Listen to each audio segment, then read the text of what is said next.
नमस्कार, मैं अशफी खान और आप देख रहे हैं X24 न्यूज़। इस वक्त हम प्रयागराज के अशोकनगर इलाके में, हमारे सामने हैं अखिल भारतीय सोशलिस्ट पार्टी के नेशनल प्रेसिडेंट हरिनारायण मिश्रा जी। आइए जानते हैं पहले इनकी पार्टी के बारे में, ये इसका क्या पहले क्या थी और अब क्या है, और ये किस लेवल तक पहुंची है, कहां कहां कौन कौन स्टेटों में काम चल रहा है, जानते हैं इनसे। नमस्कार sir. Akhil Bharatiya socialist party इस नाम से इसकी स्थापना 2 साल पूर्व हुई थी और इसका रजिस्ट्रेशन चुनाव आयोग ने दिया और उसके बाद कार्यक्रम इसके शुरू हुए। सोशलिस्ट पार्टी की स्थापना सबसे पहले 1936 में कांग्रेस सोशलिस्ट पार्टी के नाम से हुई थी। अच्छा। उसके बाद ये डॉक्टर राम मनोहर लोहिया, आचार्य नरेंद्र देव और जयप्रकाश नारायण इसके प्रमुख स्तंभों में रहे हैं। और सबसे पहली सरकार केरल में बनी थी इस पार्टी की, और वो पार्टी के झगड़े के कारण ही वो सरकार गिर भी गई थी। डॉक्टर राम मनोहर लोहिया जेल में बंद थे और केरल में हमारा मुख्यमंत्री था और उन्होंने विद्यार्थियों के ऊपर गोली चलवा दी थी। उसमें एक विद्यार्थी मर गया था, तो उस पर डॉक्टर लोहिया ने मांग किया कि एक दिन भी सरकार में रहने का हक नहीं है पार्टी, और उसी आधार पर पार्टी भी टूट गई थी। फिर डॉक्टर लोहिया ने जो पार्टी बनाई उसका नाम सोशलिस्ट पार्टी है। तो क्या जब उस टाइम पे ये जो हादसा हुआ था उसके बाद से जो पार्टी गिरी तो फिर वो उठी नहीं उठी जी। कर्पूरी ठाकुर मुख्यमंत्री हुए जी। बिहार के जी। उत्तर प्रदेश में टी.एन. सिंह हुए जी जी। और इसके अलावा बड़े स्टारवर्ड्स नेता जैसे जॉर्ज फर्नांडिस हैं, मधुलिमय हैं, एस.एन. जोशी हैं, एन.जी. गोरे हैं, मृणाल गोरे हैं, ये सब महाराष्ट्र के बहुत बड़े नेता हुए। जी। तो उड़ीसा में पार्टी की बहुत ताकत रही, साउथ में काफ़ी ताकत रही। तो ऐसा नहीं है, उस समय मुख्य विपक्षी दलों में अच्छा सोशलिस्ट पार्टी ठीक। तो इस पार्टी का मेन जो मुद्दा रहता था वो किस तरीके का रहता था, जो लोग पसंद करते थे, देते थे? एक तो संघर्ष हमारा सबसे पहला मुद्दा था जी। ये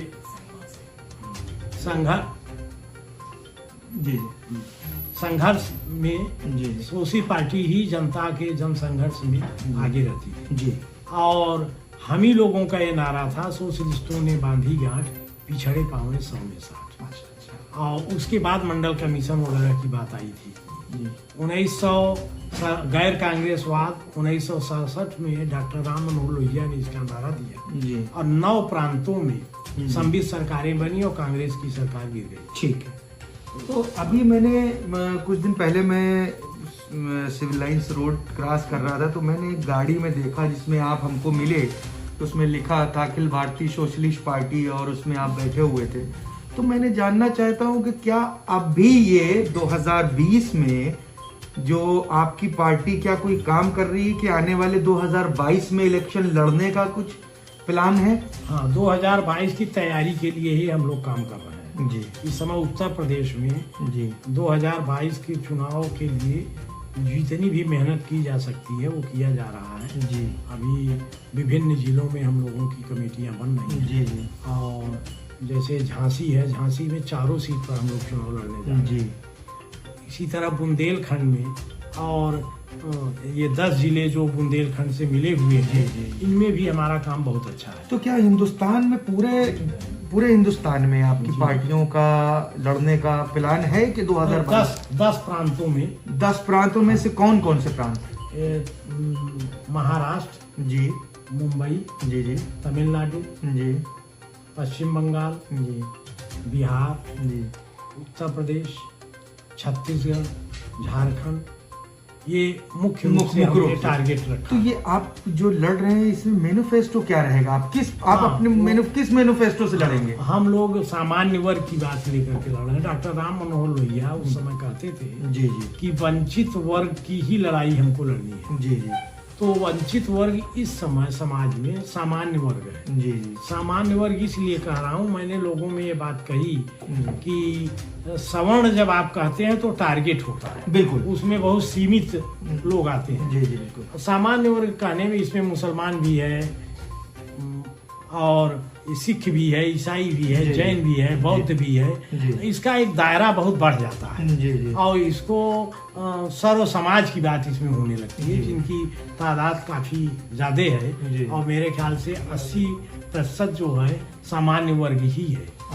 लेकिन ये कि सामान्य वर्ग को बिल्कुल टारगेट किया गया है, जैसे हम मांग कर रहे हैं कि सामान्य वर्ग आयोग बनाया जाए जी, सामान्य वर्ग सुरक्षा कानून बनाया जाए जी, सामान्य वर्ग या उसमें सामान्य मैंने नहीं जोड़ा है, जाति सूचक किसी भी गाली को संज्ञेय अपराध माना जाए। संज्ञेय अपराध माने 7 साल की नॉन बेलेबल। बिल्कुल। तो एक चीज ये हमको बताइए कि ये जो सामान्य वर्ग को लेकर आप लोगों ने आवाज उठाई है, क्या इस समान वर्ग की ही प्रॉब्लम को सॉल्व करने के लिए ये पार्टी बनाई गई है?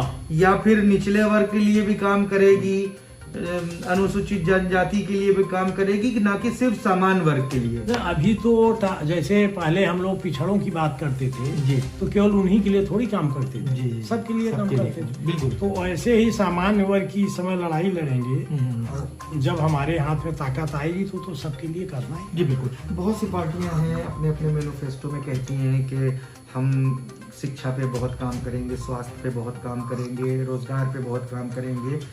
इस वक्त हालात जो हैं पूरे देश के, अब हम तो चूंकि प्रयागराज में रहते हैं तो यहाँ पर शिक्षा को लेकर बहुत ज्यादा क्राइसिस है। बच्चे स्कूल नहीं जा रहे, लेकिन स्कूल वालों को फीस देना जरूरी है, नहीं तो उनको एग्जाम में नहीं बैठाला जाएगा, उनका रिजल्ट नहीं आएगा। बिजली का बिल जो दुकानदार बंद करे पिछले 6 महीना 8 महीना, लेकिन उसको बिजली का बिल देना है, सरकार ने कोई छूट नहीं दी। तो लोन EMI, गाड़ी खड़ी है चल नहीं रही है लेकिन EMI देनी है। इन सब चीजों पे आपकी क्या राय है, क्या होना चाहिए? सर देखिए, सरकार जो है हिंदुस्तान की, वो लोक कल्याण के लिए है जी, वो व्यापार के लिए नहीं है। तो लोक कल्याण के लिए पैसा खर्च करना चाहिए सरकार को, और जिससे जनता को सुविधाएं मिल सके, काम वो होना चाहिए जी। बिल्कुल। इसलिए इस समय जनता तकलीफ में है, 1 वर्ष से लोगों की आमदनी मारी गई है। बिल्कुल। तो कम से कम ये मूलभूत बातों को ध्यान सरकार को करना चाहिए शिक्षा के क्षेत्र में। बिल्कुल। और बैंक का पहले अनाउंस भी किया इन लोगों ने कि हम जो है EMI नहीं लगेगी, फिर बाद में इन्होंने वसूला और कहा कि इसका ब्याज भी देना पड़ेगा। बिल्कुल सही। केवल स्थगित किया इन्होंने, यह तो उसी तरह ये पोस्टपोन कर दिया, और उसको धमका के और ब्याज भी लिया। बिल्कुल। ये बहुत ही खराब बात है और ये नैतिक ह्रास है सरकार का। अच्छा, आपको कहीं से ये नहीं लग रहा है कि ये एक तरीके से हरेसमेंट किया जा रहा है? सरकार ने जिस तरीके से दुकानदारों को हरेसमेंट किया गया कि उनकी दुकान बंद थी लेकिन 8,000 10,000 बिल आ रहा है और उसको देना पड़ रहा है, तो कहीं ना कहीं इस पे आपकी क्या प्रक्रिया है कि इस तरीके का क्या होना चाहिए?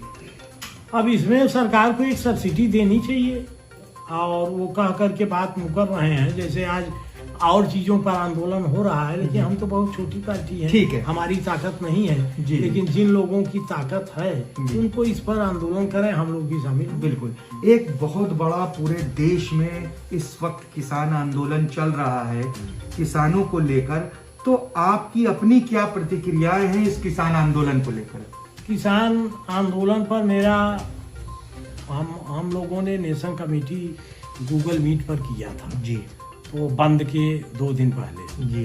तो महाराष्ट्र, तमिलनाडु और कुछ और प्रांतों के लोगों ने इसका विरोध किया कि बंद का हम लोग समर्थन न करें जी। मैंने अनाउंस कर दिया था कि बंद को सक्रिय रूप से हम लोग समर्थन करें। बिल्कुल। और हमने ये तय किया था कि सुभाष चौराहे से हम 150 लोगों को लेकर गिरफ्तारी देंगे जी। तो एक सिंबॉलिक लड़ाई लड़ने की बात थी, लेकिन लोगों ने कहा कि हर स्टेट को आप फ्री कर दीजिए, जहाँ जो परिस्थितियां हैं हम लोग वैसा करें जी। तो फिर यही निर्णय लेना पड़ा, हर स्टेट अपने अपने हिसाब से इसको किया। तो आज हम लोगों ने यह तय किया जी। कि देखिए आंदोलन का तो हम समर्थन करते हैं, बिल्कुल। लेकिन इस तरह के बंद का समर्थन नहीं करते। तो आपको बहुत सी ऐसी चीजें लग रही है कि जो किसान आंदोलन जिस तरीके से रोड जाम करके बैठे हैं वो क्या गलत कर रहे हैं? नहीं, अब ये गुस्सा रोने का अधिकार तो हमको होना चाहिए। बिल्कुल।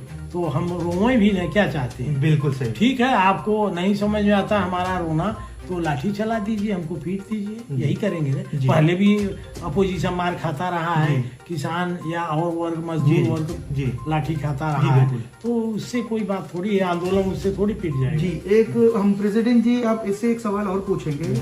अभी बहुत सी बातें बाहर निकल के आ रही है कि जैसे शाहीन बाग में लोग बैठे थे, वहां पैसे ले लेकर और अच्छे अच्छे घराने के लोग 500-500 रुपए, 1000 ऐसे जो टिकरी बॉर्डर है और सिंधु बॉर्डर है, जो जितने बॉर्डर भी लोग हैं वो किसान नहीं है, वो बुलाए हुए लोग हैं जो पैसे पे बुलाकर बैठा ले गए हैं। क्या ऐसा है क्या?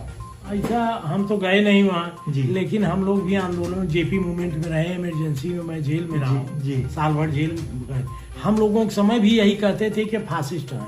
हाँ बिल्कुल। जयप्रकाश जी के जो आंदोलन था, हम लोग तो लड़के थे और उसमें यहाँ से लखनऊ चले जाते थे, कहीं चले जाते थे। पटना 1 महीना में कर्पूरी ठाकुर के यहाँ रह करके जयप्रकाश जी का क्लास अटेंड करता था। वहाँ लड़कों को जो है ट्रेनिंग दी जाती थी, तो कोई नक्सलाइट थोड़ी थी वो। जी बिल्कुल सही। आंदोलन कर रहे थे, विद्यार्थियों का आंदोलन था। ऐसे आज भी है, उसको बदनाम करने के लिए उस समय तो वो ऐसी राजनीति ऐसे का- कहा राजनीति जाता है, कहा उसको मैं मानने एक का- सवाल और है कि किसान का बेटा जब आईफोन लेकर माइक के सामने आता है तो लोग, बहुत से मीडिया चैनल भी और भी बहुत से चैनल और लोग पार्टी के, बीजेपी पार्टी के लोग ये बोलते हैं कि आपको लगता है कि ये किसान का बेटा है। तो क्या किसान का बेटा आईफोन नहीं खरीद सकता? किसान का बेटा अच्छे कपड़े नहीं पहन सकता? नहीं, जो आईफोन ले वो आंदोलन न करे, जी बिल्कुल। ये कोई क्राइटेरिया तो है नहीं। जी बिल्कुल। तो हम हवाई जहाज से चल के भी ये क्या नाम है इनका, नर्मदा बचाओ आंदोलन की मेधा पाटेकर जी। ये सब लोग हवाई जहाज से चल रहे हैं ना। जी। हमको आज भी याद है 89 में, जी। 88 में विश्वनाथ प्रताप सिंह या राजा नहीं फकीर है आंदोलन था एक तरह का, अगर आपको याद हो तो। जी, जी।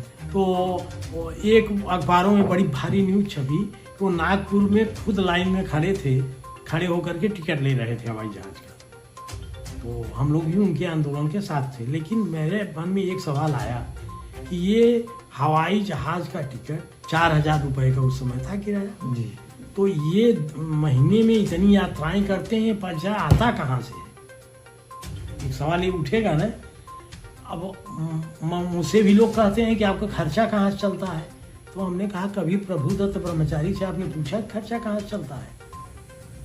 तो जनता और समाज के लिए जब आप एक मिशन के तहत काम करोगे तो आप भूखों नहीं मर सकते। जी बिल्कुल। आपको जनता पालेगी। जी बिल्कुल। तो वैसे ही जो जनता प्रभुदत्त ब्रह्मचारी को पाल रही है, जो जनता जो है इन लोगों को पाल रही है, वही ये राजनीतिक लोगों को भी पाल रही है। बहुत सी ऐसी बातें हो रही हैं वहाँ पर, वो खालिस्तानी है, वो पाकिस्तानी मुसलमान सपोर्ट कर रहा है सरदारों के। अरे आंदोलन में तो हर तरह के लोग आते ही हैं। जी बिल्कुल। मतलब कुल ऐसा थोड़ी है कि कुल उसमें जो है शंकराचार्य आकर के आंदोलन करेंगे। जी बिल्कुल। आंदोलन कौन कहे, जो दिन भर खाली हो वो भी तो जाएगा। बिल्कुल। एक उसको भी अच्छा लग रहा है, वो अपना उसमें शामिल हो। जी। या हमारी बात से वो प्रभावित हुआ, हम तो बहुत कांग्रेस बहुत बोल रही हो, कहाँ आती है इकट्ठा कर पाती है, कहाँ वोट ले पाती है। जी बिल्कुल। तो जब इस बात का सपोर्ट पब्लिक में बढ़ा है, इसलिए आंदोलन खड़ा हुआ है। जी। तो हम ये इसको खारिज एकदम नहीं कर सकते। भाई उत्तर प्रदेश में आंदोलन क्यों नहीं चला पा रहे हैं आप जी। किसानों का?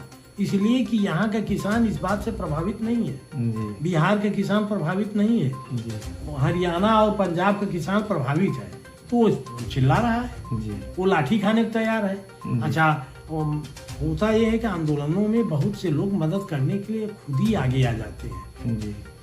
जैसा कि शाहीन बाग में भी बहुत से सरदारों ने अपना योगदान दिया था, खाने से, कपड़े से, लत्ते से, लेकिन सरकार आरोप पे आरोप लगाती रही कि इनको जो है मतलब पैसा मिल रहा है, ये पैसे के लिए। ये बात आज से नहीं है, इंदिरा गांधी ने कहा था जयप्रकाश जी को जी। कि ये CIA के एजेंट। जी।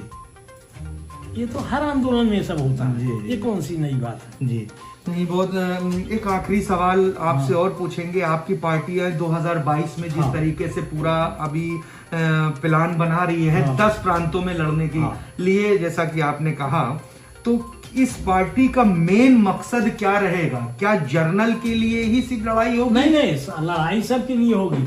ये हमारा जो एजेंडा अभी बिहार में जी। हम चुनाव नहीं लड़े थे, लेकिन मैंने वहाँ सपोर्ट जो है यशवंत सिन्हा को किया था। जी तो वहाँ पर मैंने एजेंडा अपना जारी किया था। जी तो उसमें 10 पॉइंट है। सबसे पहला तो ये सामाजिक न्याय ही है। ठीक है। हमारे लिए इस समय सामाजिक न्याय प्रमुख है। ठीक है, मैं अपने चैनल के माध्यम से आपसे ये पूछना चाहता हूँ, मेन मुद्दे जो हैं एजेंडे के, मैनिफेस्टो के, वो क्या रहेंगे? सामाजिक न्याय जी। नंबर 1, जिसके अंदर ये जो आपको मैंने बताया कि मतलब SC ST को नहीं, SC का नाम ही नहीं नहीं लेना। नहीं, जर्नल के लिए केवल सामान्य वर्ग के हक की बात जी, करें। हक की बात करना। किसी का हक कम न किया जी। जाए। SC ST एक्ट न हटाया जाए। जी, जी। SC ST एक्ट रहे, लेकिन उसको समान नहीं, वर्ग से सामान्य वर्ग, हमारा ये कहना है जाति सूचक कोई भी गाली वो संज्ञेय अपराध हो जाए। बिल्कुल।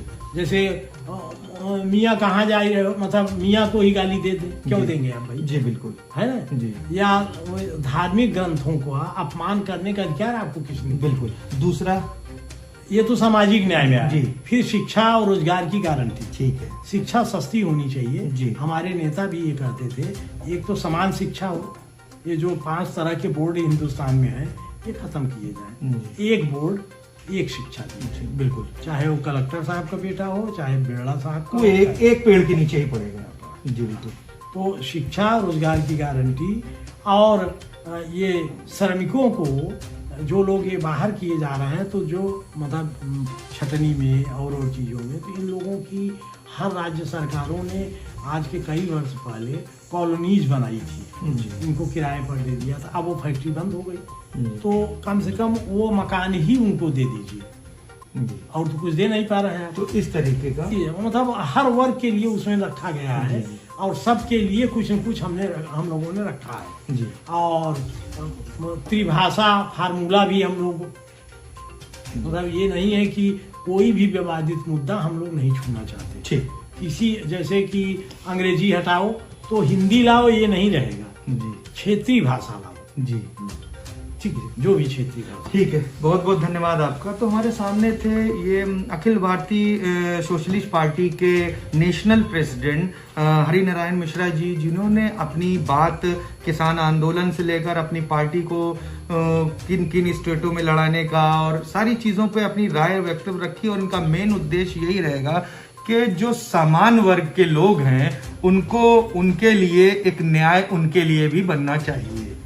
एक ऐसा कानून बने कि जो जिसमें समान वर्ग को भी वरीयता दी जाए। कैमरा पर्सन आकाश राय के साथ मैं अश्विन खान, और आप देख रहे हैं X24 न्यूज, सत्यमेव जयते।